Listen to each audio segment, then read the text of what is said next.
I'd been ice-guyed into an apocalyptic novel, reincarnated as the deuteragonist with space warping abilities. The story kicks off with the female lead begging me to open the gate and save a group of survivors. Suddenly, a transparent live chat feed scrolled across my vision. OMG, the female lead is so kind-hearted. Cole, the supply guy, needs to open the gate. What kind of hero just stands there and watches people die? He has to save them. The future lightning-powered main character, Rex Hunter, is in there. Cole, stop hesitating. You're running out of time, and the saintly Ashley is going to lose faith in you. I'd read the original novel. I knew the guy I was inhabiting, Cole, had saved this group. Turns out, they were a bunch of ungrateful snakes who not only stole his supplies, but also shoved his team into a zombie horde as a distraction. But I'm not the original story's bleeding heart idiot. Why should my supplies go to a bunch of backstabbers? Why should my life be a stepping stone for someone else? Isn't the other female character, Chloe, the one with the cherubic face and a figure that was anything but way better? A moron's kindness isn't worth a damn. So I slid open the heavy gate to our compound and said to the lead girl, Ashley White, with a smile, "You're the compassionate one. You go save them first." "Cole, are you out of your mind?" The shove sent Ashley White stumbling, and she nearly fell into the muddy street. Her pretty face, usually fixed in an expression of tragic empathy for the world, was now a mask of pure shock and disbelief. Behind her, the other survivors, my own team members, sucked in a collective breath. WTF, what's wrong with this guy? Is he going off script? Did he just push our Ashley out there? Does he have a death wish?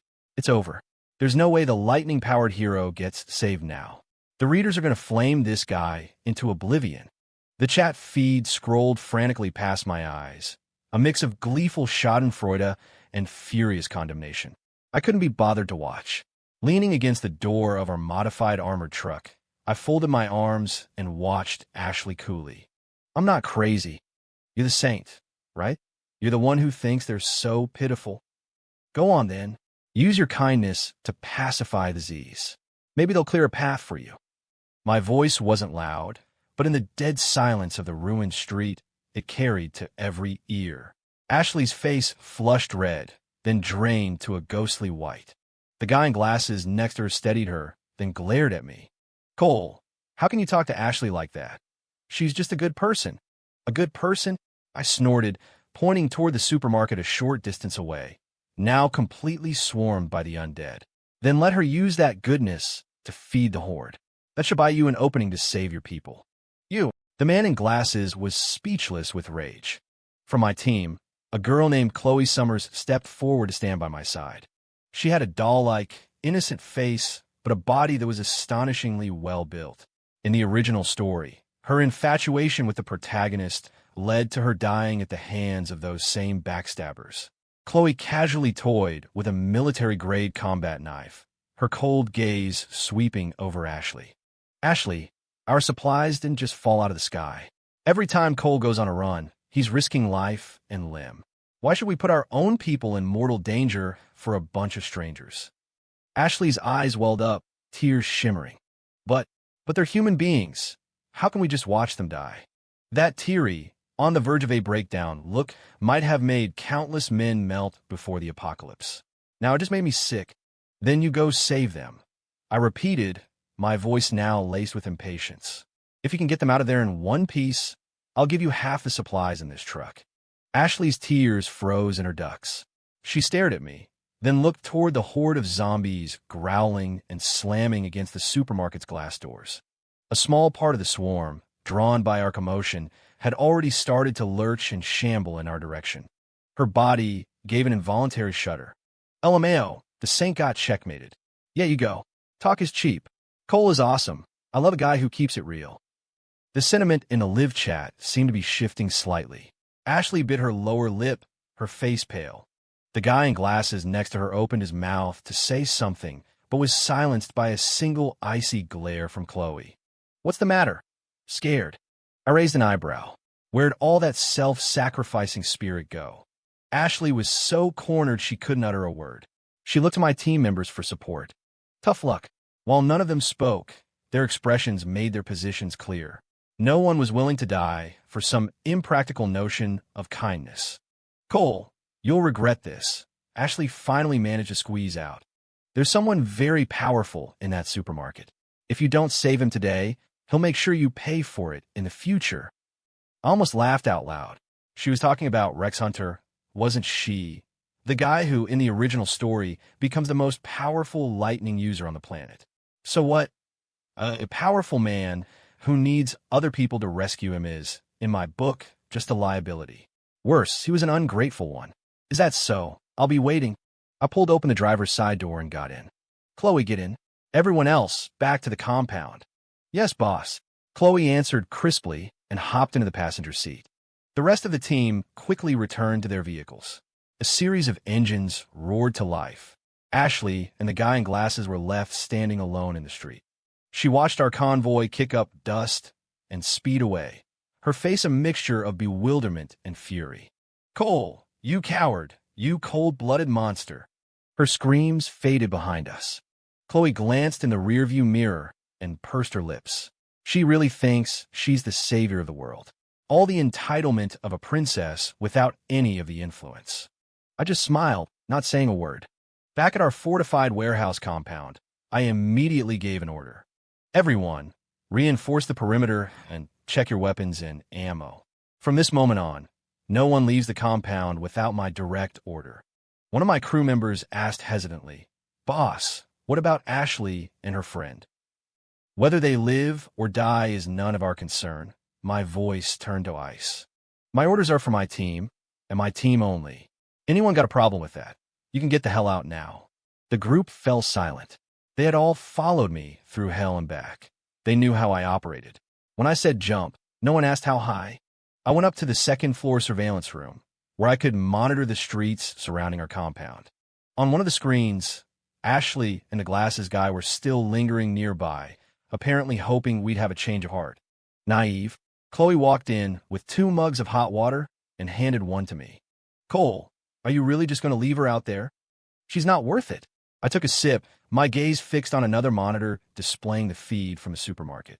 The glass doors were now covered in spiderweb cracks, on the verge of shattering.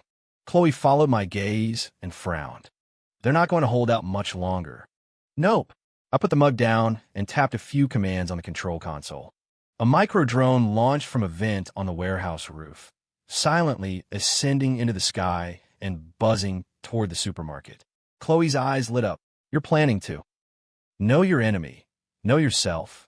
I said, a cold smirk playing on my lips as the drone transmitted a crystal-clear image back to the screen. I want to see just how pathetic our future lightning-powered hero looks right now. The drone's camera slipped through a shattered pane of glass and into the supermarket. The place was a wreck. About a dozen survivors were huddled at the top of the stairs to the second floor, their faces etched with terror and despair. A tall, arrogant-looking young man was pacing back and forth, agitated. Ah, it's Rex Hunter. My man is so handsome. No, my husband is trapped. This is heartbreaking. It's all that useless Cole's fault for not saving them, making my man suffer. The chat feed erupted in anguish for their protagonist. This guy, without a doubt, was Rex Hunter. At this point, he hadn't awakened his powers yet. He was just holding a fire axe, looking no different than any other survivor.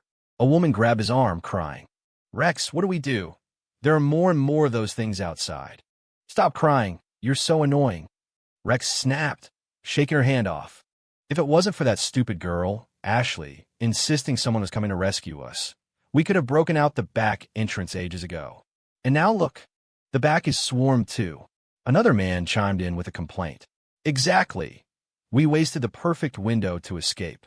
What's the use of saying that now? Rex roared, kicking over a nearby shelf. Everyone, find anything you can use. When it gets dark, we're making a break for it ourselves. Just as he finished speaking, the first-floor entrance doors exploded inward with a deafening crash. An endless tide of Z's shrieked and poured inside. The survivors on the second floor screamed in terror. Rex's face paled. He hefted his fire axe and yelled, Block the stairs now. A few people scrambled to barricade the stairwell with shelves and debris, but there were too many zombies surging upward. One man wasn't fast enough. A zombie grabbed his ankle and he was dragged into the Horde in an instant. His blood-curdling scream was cut short after a single gurgle. Blood stained the stairs. A vicious glint appeared in Rex Hunter's eyes. He glanced at the woman who had been crying earlier, then suddenly shoved her down the stairs. The woman screamed as she tumbled into the sea of undead. The Z's were immediately drawn to the new target. Seizing the opportunity, Rex yelled at the others, "Go, to the roof." He was the first to turn and run upstairs. The remaining survivors, catching on, didn't hesitate to abandon their comrade and follow him. The drone's camera faithfully recorded the entire scene. Standing next to me, Chloe was speechless. He just pushed one of his own people to the zombies. Surprised, I watched the screen calmly. People will do anything to survive. The original novel had only glossed over this part, saying Rex Hunter had led the survivors in a heroic breakout. Now I saw the truth. This so-called heroism was just climbing over the corpses of his companions. Chloe's face was a little pale, her hand tightening around her mug. "Cole, I'm glad we didn't go save them." "Yeah." I switched off the monitor. This group was even more disgusting than I had imagined. My decision had been the right one. The sky gradually darkened. Outside the compound, Ashley and the man in glasses were still there.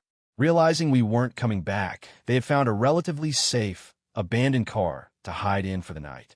The city after dark was a playground for the undead, filled with their chilling, echoing shrieks.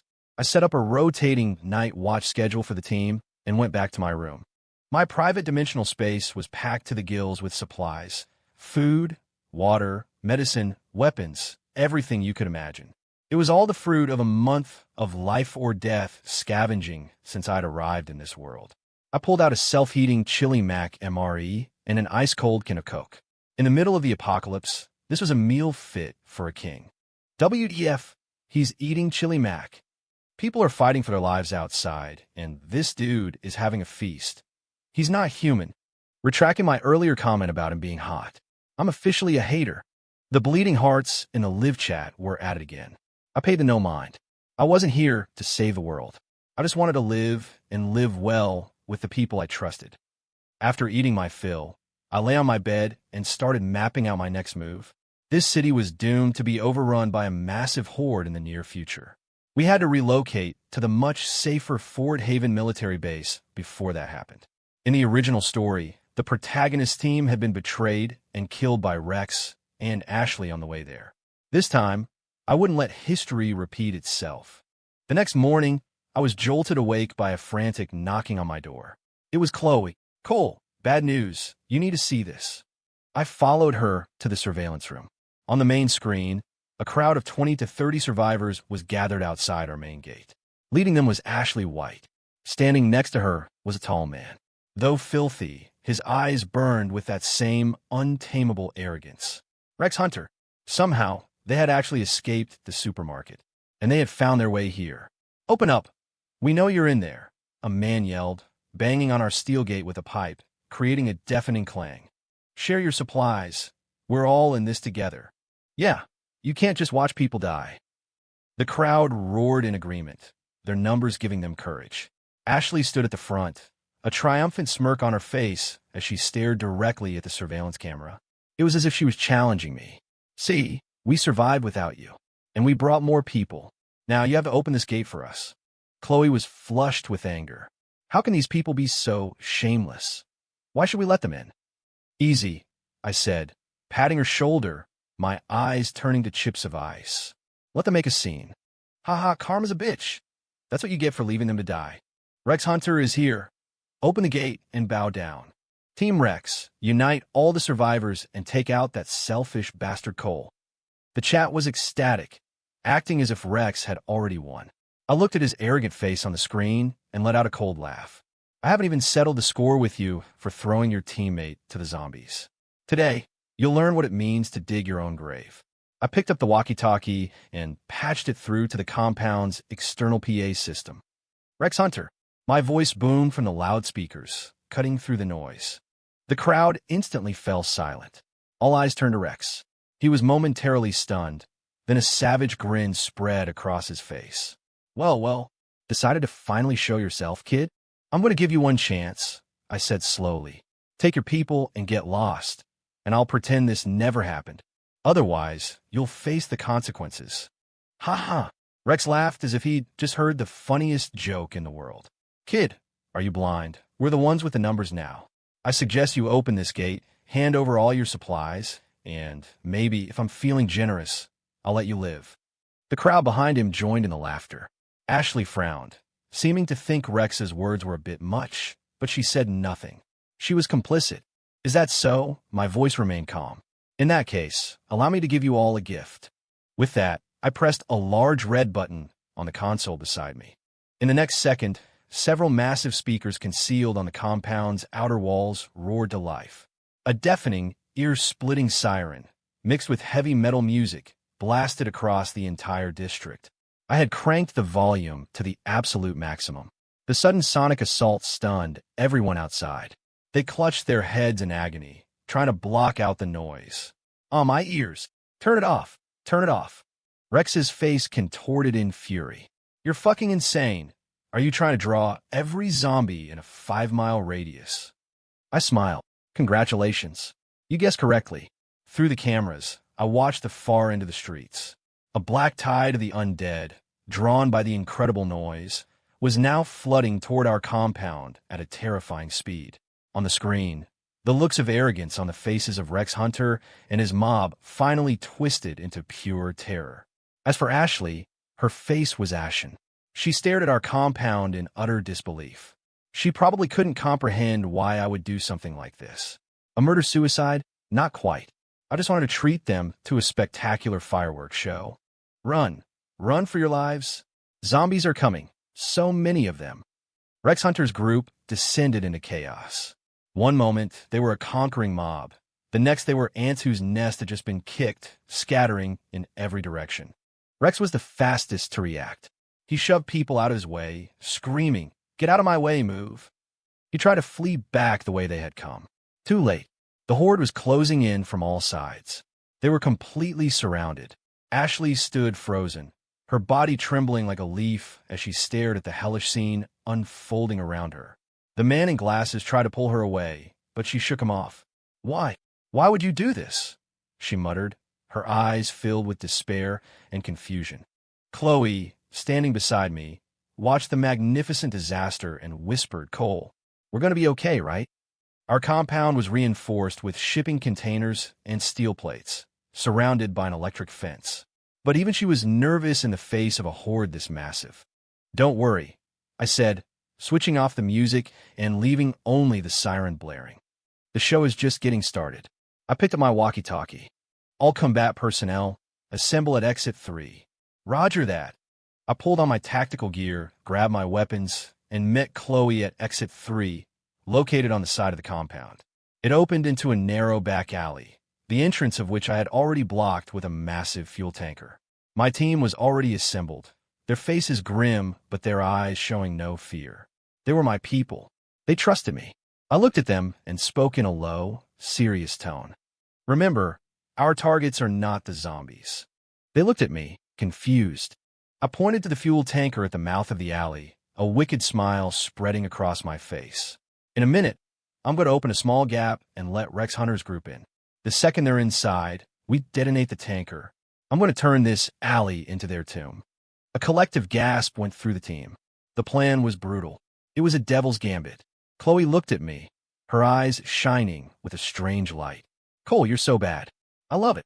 I tapped her helmet lightly. "Cut the chatter. Get ready to move." Using a hidden camera at the alley's entrance, I monitored the situation outside. The Horde was pushing Rex's group back, forcing them closer and closer to the alley. They were running around like headless chickens, desperate for an escape route. "Over here! There's an alley here," someone shouted. The group swarmed toward it like it was their last hope. When they saw the fuel tanker blocking their path, despair set in again. Rex kicked the tanker in frustration. "Damn it, what asshole blocked this off?"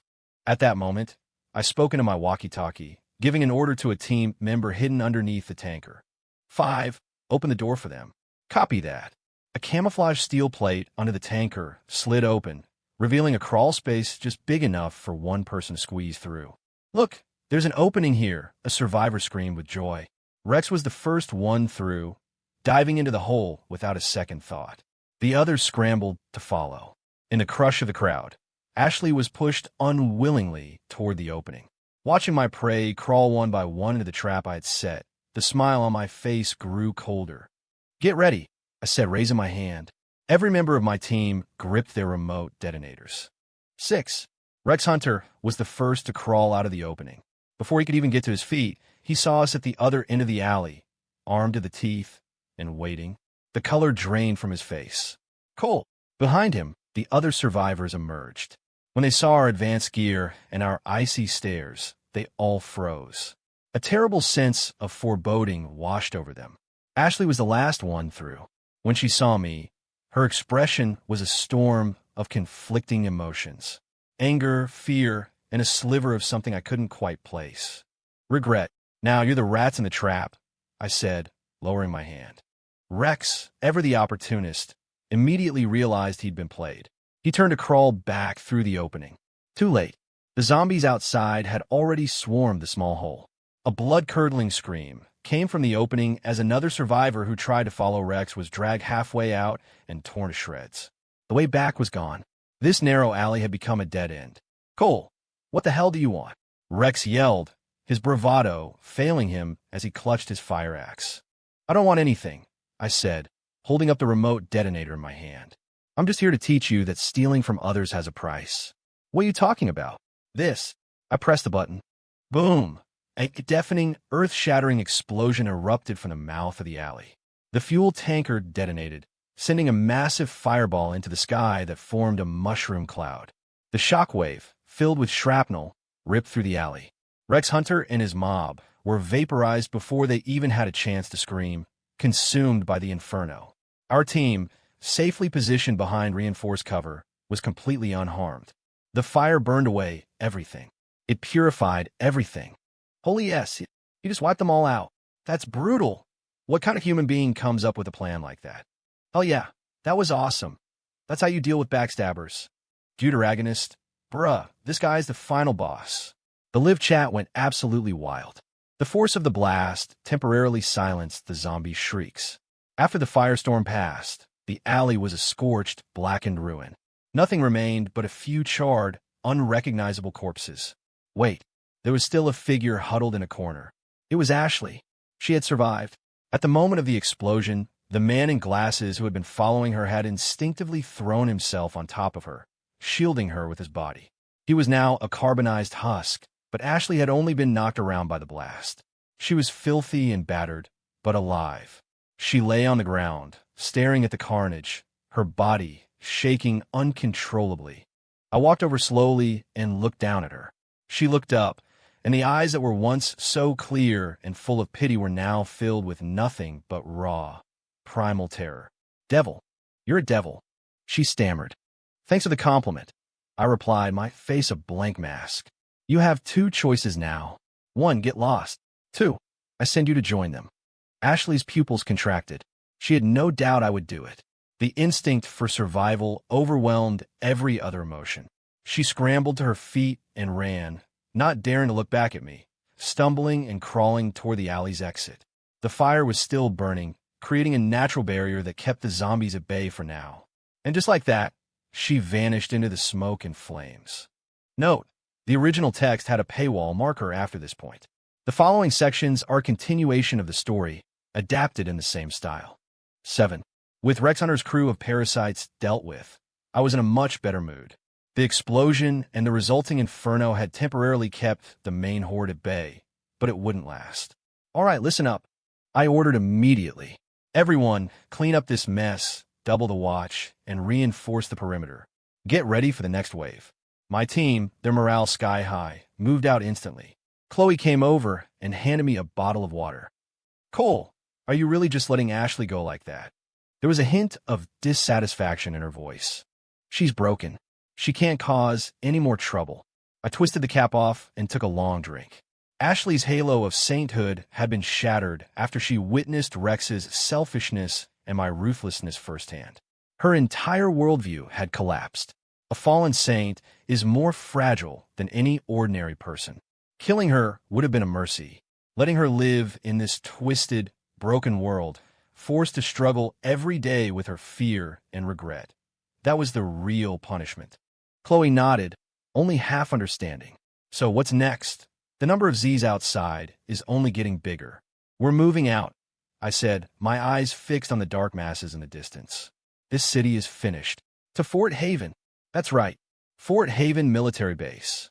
In the novel, it was the largest human sanctuary in the later stages of the apocalypse, the place where the main plot really took off. While I had no desire to get tangled in that mess again, Fort Haven was undoubtedly the safest option available. Okay, I'll let everyone know to pack up, Chloe said, hurrying off to relay my orders. The entire compound shifted into a state of tense, organized activity. We had to be gone before dawn, before the Horde closed in completely and trapped us. I went back to the surveillance room, pulled up a digital map of the region, and started planning our route. Fort Haven was over 200 miles away, a journey fraught with unknown dangers.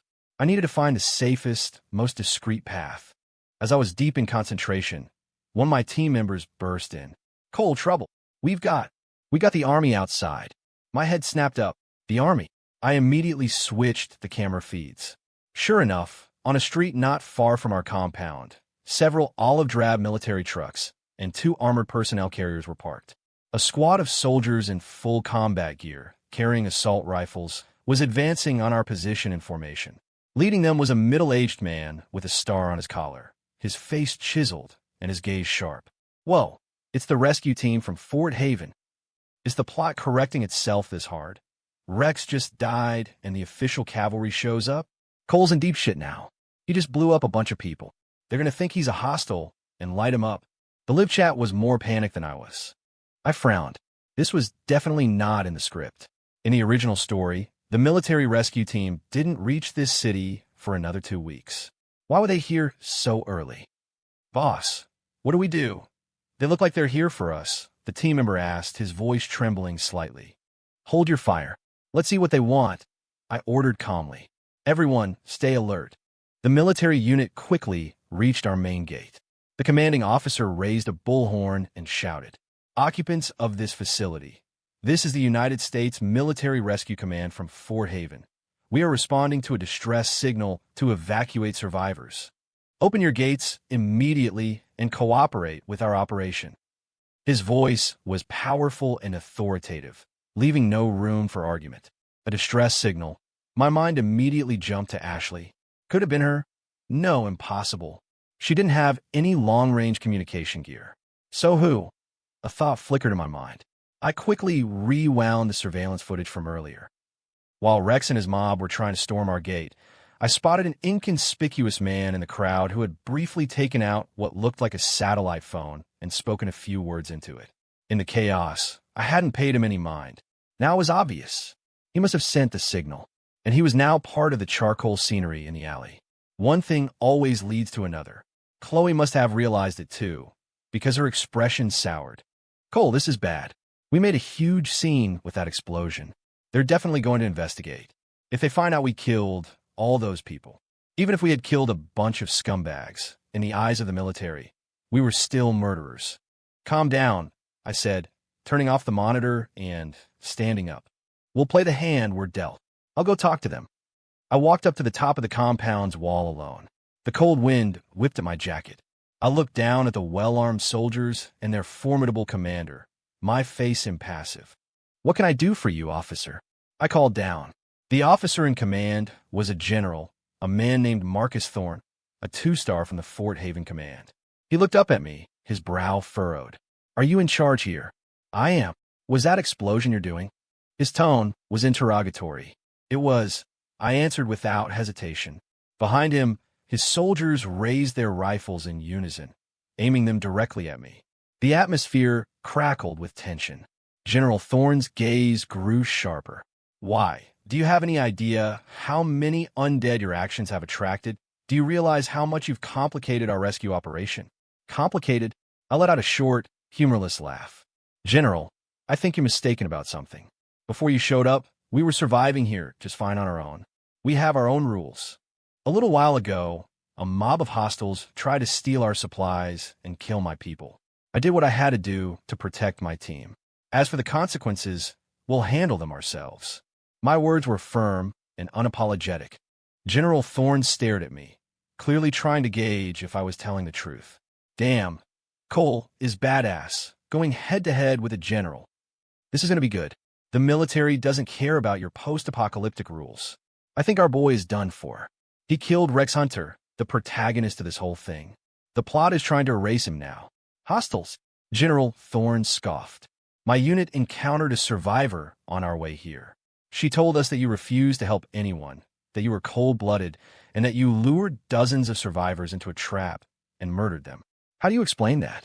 He was talking about Ashley, of course. That woman had managed to cause me trouble after all. Before I could answer, Chloe joined me on the wall.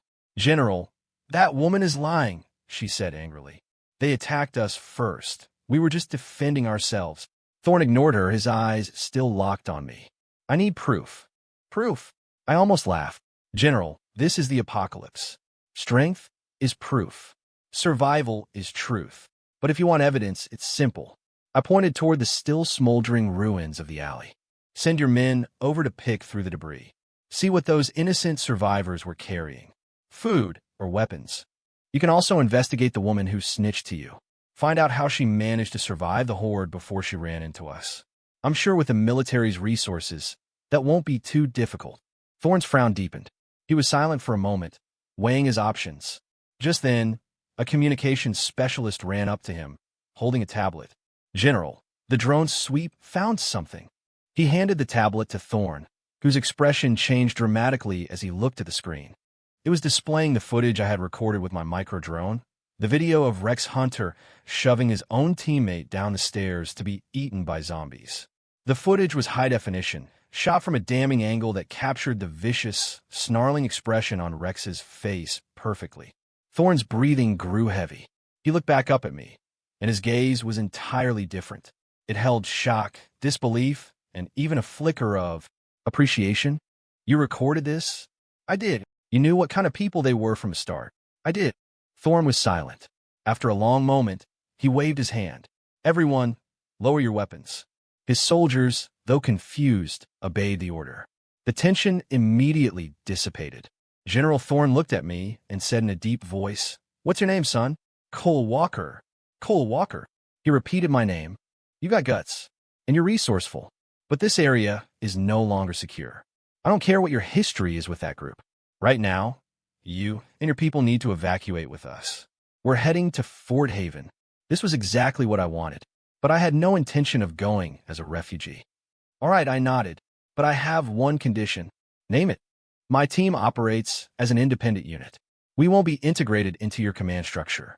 We'll be partners, not subordinates. We can coordinate with your operations, but we reserve the right to refuse any order we deem unreasonable, and any supplies we scavenge belong to us." The moment I finished, Thorne's aide-de-camp exploded. "Insolent. Do you know who you're talking to?" Thorne raised a hand to silence him. He looked at me, his eyes glinting with a complex light. "And why should I agree to that?" "Because I can help you clear out every survivor pocket in this city with minimal casualties." I tapped my temple.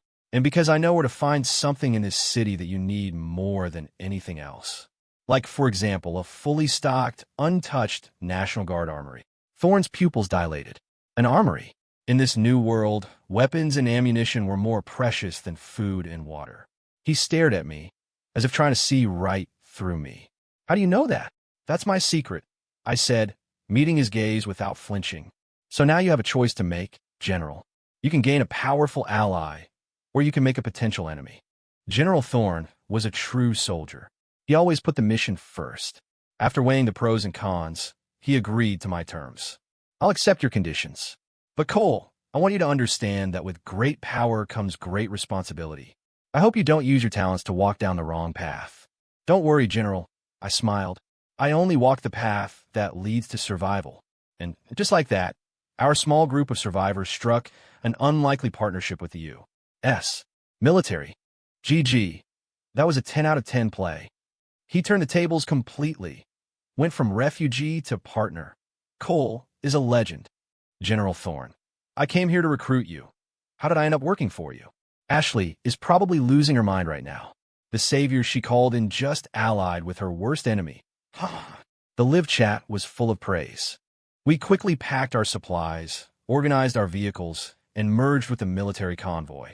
Thorn kept his word, granting us full autonomy. Before leaving the city, as promised, I gave him the location of the hidden armory. When I led them to an underground bunker disguised as a cold storage facility and opened the vault doors, even a seasoned veteran like Thorn was moved to tears at the sight of racks upon racks of rifles and crates of ammunition. Incredible! This is incredible! Cole, you've done a great service for us today, he said, clapping me firmly on the shoulder. With this arsenal, Fort Haven's defensive capabilities would be upgraded exponentially. And with this offering, I had solidified my standing with the military. Our convoy rolled out of the city of the dead. As we left, I took one last look in the rearview mirror. I saw the ruins, the smoke, and the zombies aimlessly wandering the streets. And in the distance, a lone figure collapsed on their knees. It was Ashley. She must have seen our convoy, seen our vehicles driving alongside the military's. I couldn't make out the expression on her face, but I imagined it was priceless. So long, protagonist.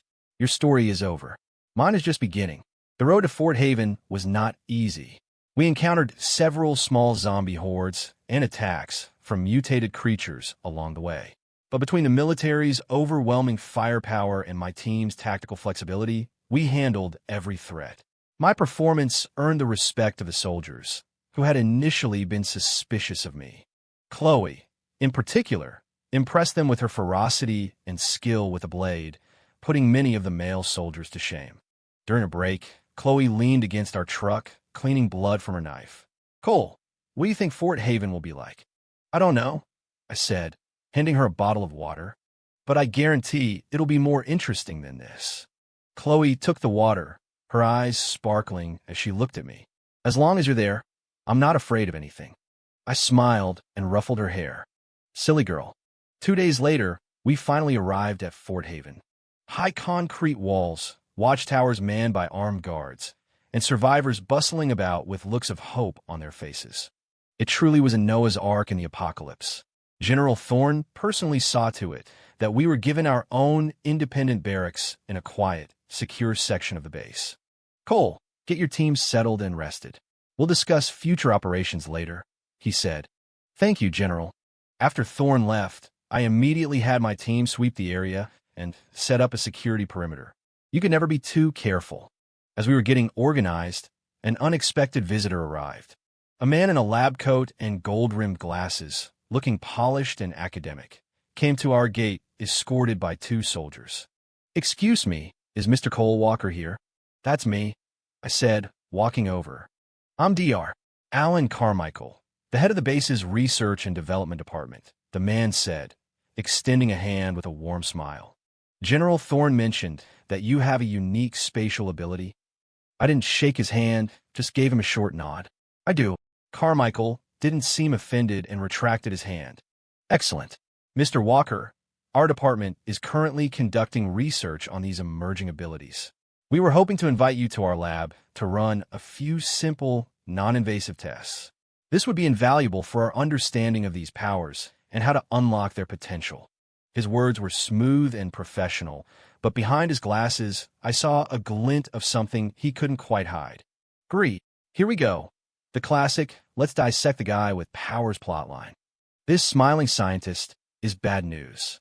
I can feel it. Cole, be careful. In the original novel, the deuteragonist was tricked into a lab, treated like a guinea pig, and eventually had his powers stolen. The live chat was screaming warnings at me. I laughed inwardly. Of course, no matter where you go, there are always arrogant academics who think they're the smartest people in the room. All right, I said, agreeing far more easily than he expected. Carmichael was visibly surprised, not expecting me to be so compliant.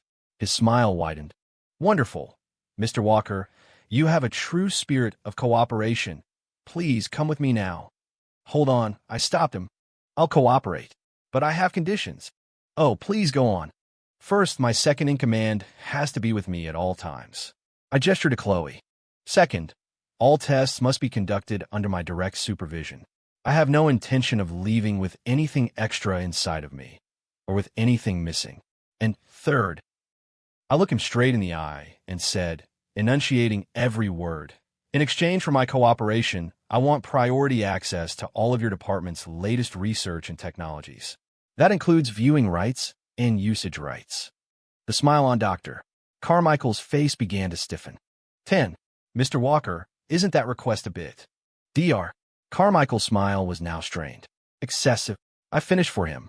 I'm offering you the secrets of my own body in exchange for the fruits of your research. Seems like a fair trade to me. I think you, Doctor, know better than anyone the research value of a spatial ability user. Carmichael fell silent. He adjusted his glasses, his eyes darting back and forth.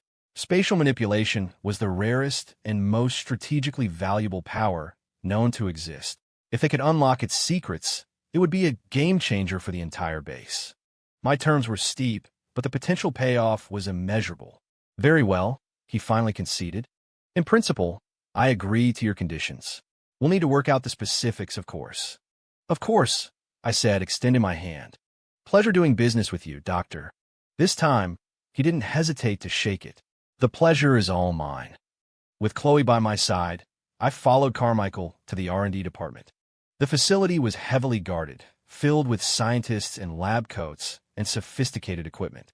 The air smelled of antiseptic.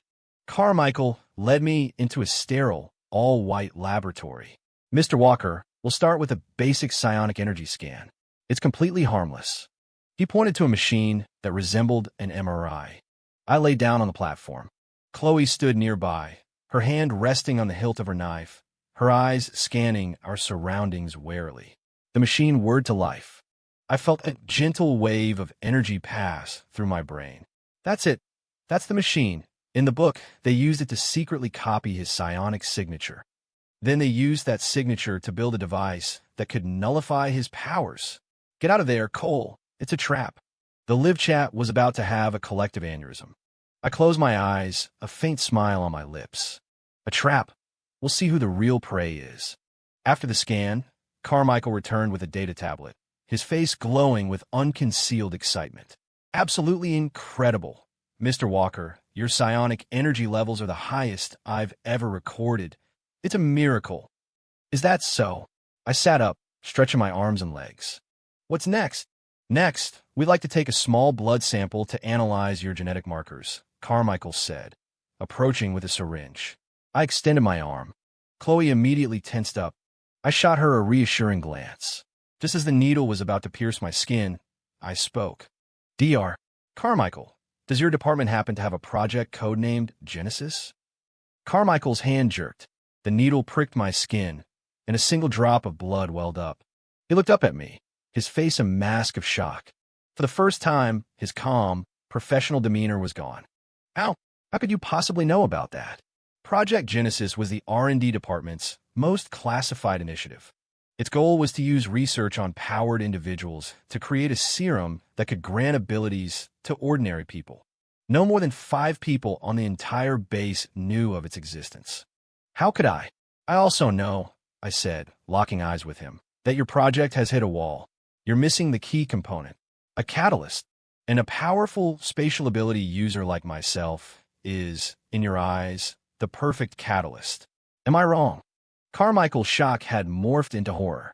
He took an involuntary step back, staring at me as if he'd seen a ghost. Who are you? Who I am isn't important, I said, standing up and wiping the drop of blood from my arm. What's important is that I want in on your project. What? Carmichael was completely stunned. He had prepared for countless scenarios. He had expected me to resist, to fight, to expose him. He never, in his wildest dreams, expected me to ask to join. Why? Why would you do that? Because I'm also very interested in Project Genesis. I smiled. I'd much rather be your partner than your lab rat. I can provide you with the perfect catalyst and even help you refine the process. And what I want in return is simple. I want half of the first batch of the finished serum. Dr. Carmichael's brain had completely shut down. The events of the day had shattered his understanding of the world. Who was this young man, Cole Walker? He not only knew the department's greatest secret, but was also aware of its specific scientific hurdles. It was as if he was a prophet from the future, playing a game where he already knew all the moves. Fear mixed with a strange sense of exhilaration, began to bubble up inside Carmichael. He realized that the man standing before him might actually be the key to achieving his craziest ambitions. I need to report this to my superiors, he stammered. By all means, I said, sitting back down coolly. Take your time, but I wouldn't take too long. The world outside isn't going to wait. 11. Dr. Carmichael left in a daze. Chloe immediately came to my side, whispering, Cole, what are you thinking? Working with them is like making a deal with the devil. Nothing ventured, nothing gained. I replied, my gaze sweeping over the blinking lights of the lab equipment. Project Genesis is a major plot point in the later stages of a novel. If it succeeds, it will completely change the power balance of this world. I'd rather have it in our hands than in the hands of an ambitious schemer like Carmichael. My goal was never just to find a safe corner to hide in. My goal was to build a new world order, one without bleeding hearts and backstabbing snakes. The Genesis serum was the most important piece of that puzzle. Chloe listened, her expression a mix of confusion and awe, but her eyes were filled with absolute trust and adoration. Whatever you decide to do, Cole, I'm with you. It wasn't long before Carmichael returned. With him was General Thorne. Thorne shut the lab door, dismissed the guards, and stared at me with a grave expression. Cole, what else do you know? His voice was hoarse. Carmichael's report had clearly shaken him to the core. I know far more than you can imagine, I said, deciding not to hold back. General, the apocalypse has only just begun. The world is going to get 100 times crueler. There will be stronger, faster zombies, more terrifying mutated beasts, and the conflicts between human factions will become even more brutal. Fort Haven seems impenetrable now, but if you remain stagnant, you'll be wiped out by the tide of change. My words were like a hammer blow to Thorne's heart. He was silent.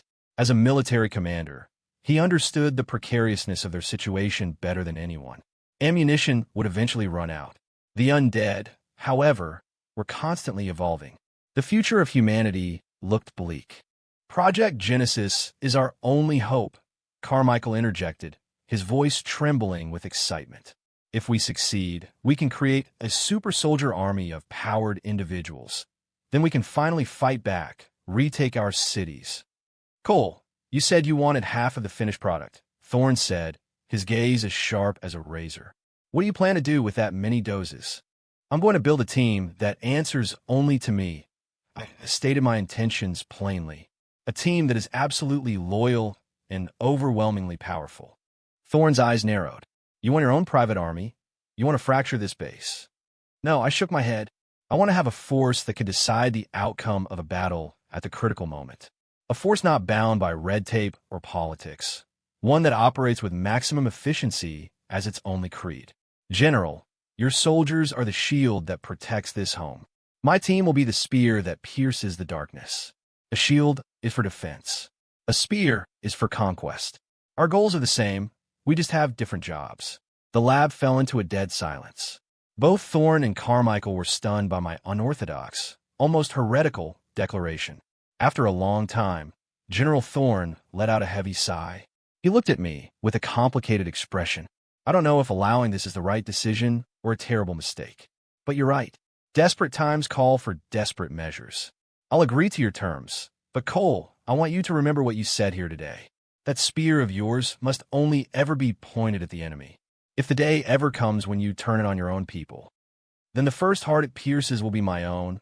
I interrupted, my tone resolute. And with that, a secret alliance that would change the fate of the world was forged. I, Cole Walker, a transmigrator from another world, had officially become a core partner in Project Genesis. In the days that followed, I spent most of my time in the R&D labs. Using my knowledge of the novel's plot, I provided Carmichael's team with countless key insights and theoretical breakthroughs. The project, which had been stalled for months, began to advance at an unbelievable pace. Meanwhile, under my direction, Chloe began secretly recruiting and training our own force from within the base's population. Her recruits were all survivors who had lost everything, people who were tough, skilled, and had nothing left to tether them to the old world. I gave them the best food, the safest quarters, and the most brutal training regimen. I told them they were no longer refugees. They were the blades of Dawnbreaker, the first light to cut through the endless night. 1 month later, Dr. Carmichael found me, his hands trembling as he held up a syringe filled with a shimmering blue liquid. We did it. We actually did it. The first perfect prototype of the Genesis serum was complete. I looked at the vial, glowing with an ethereal blue light, and took a deep breath. My era was about to begin. The first batch of Project Genesis yielded 20 vials of the serum. As per our agreement, I took 10. The first wave of recruits for my team, Dawnbreaker, also numbered 10.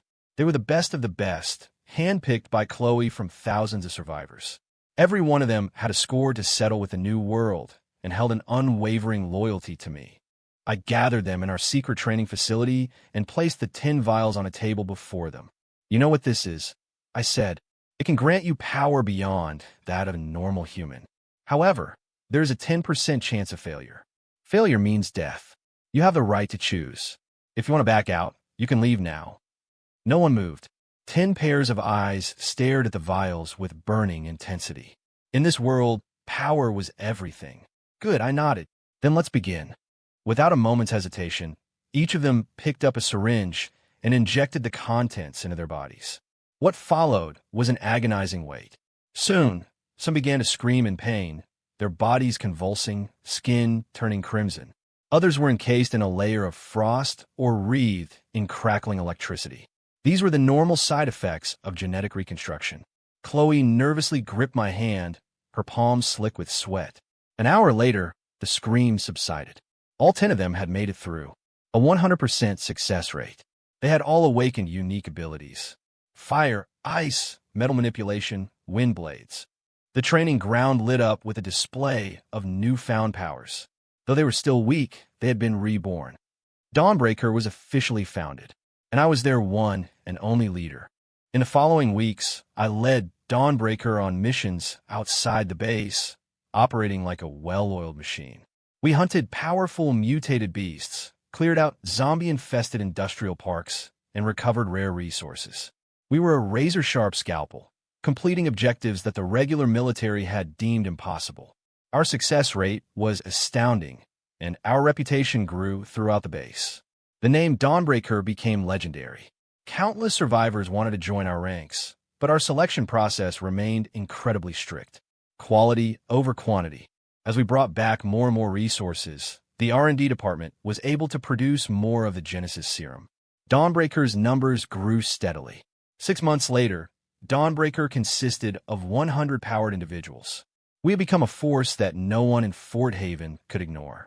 And everyone had come to know me by a new title, the Lord of Dawnbreaker. One day, I received an urgent summons from General Thorne.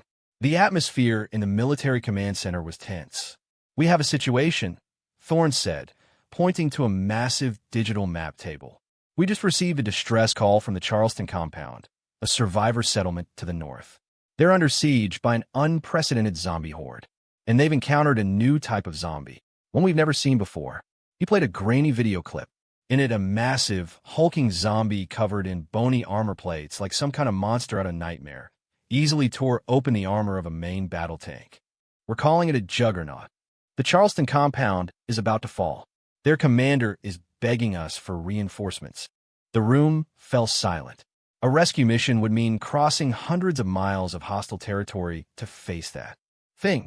It was a suicide mission. "I'll go," I said, breaking the silence. All eyes turned to me. "I'll take Dawnbreaker." General Thorne looked at me, his expression unreadable. "Cole, you know what that means?" "I do." I looked at the location of the Charleston compound on the map. In the original novel, the fall of that city was a major turning point. It was where the first intelligent zombie king was born. That creature went on to unite all the northern hordes, creating a dark tide that brought humanity to the brink of extinction. I could not let that happen again. "General, give me full operational command," I said to Thorne, my voice low and steady. "This battle isn't just to save a city. It's to save the future of humanity." General Thorne stood up, walked over to me, and gave me a crisp, formal military salute. "Godspeed, son." 3 days later, I led the full force of Dawnbreaker, along with the military's most elite powered unit, forming a massive expeditionary force. We set off on the long march north. This time, I wasn't a supporting character being dragged along by the plot. I was the one moving the pieces. I was the protagonist of this new world. Our convoy sped down the desolate highway. I stood on the roof of my armored vehicle, gazing toward the horizon. Chloe came up beside me and draped a heavy coat over my shoulders. "What are you thinking about, Cole?"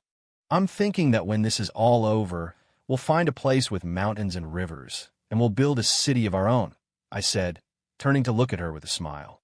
"And you could be the one in charge. How does that sound?" A blush crept up Chloe's cheeks. She looked down and muttered, "I don't want to be in charge. I just want to be with you." I took her hand in mine. On the distant horizon, the sun was slowly beginning to rise, painting the gray, broken world in hues of gold. I knew it wasn't the sunset. It was the dawn, our dawn.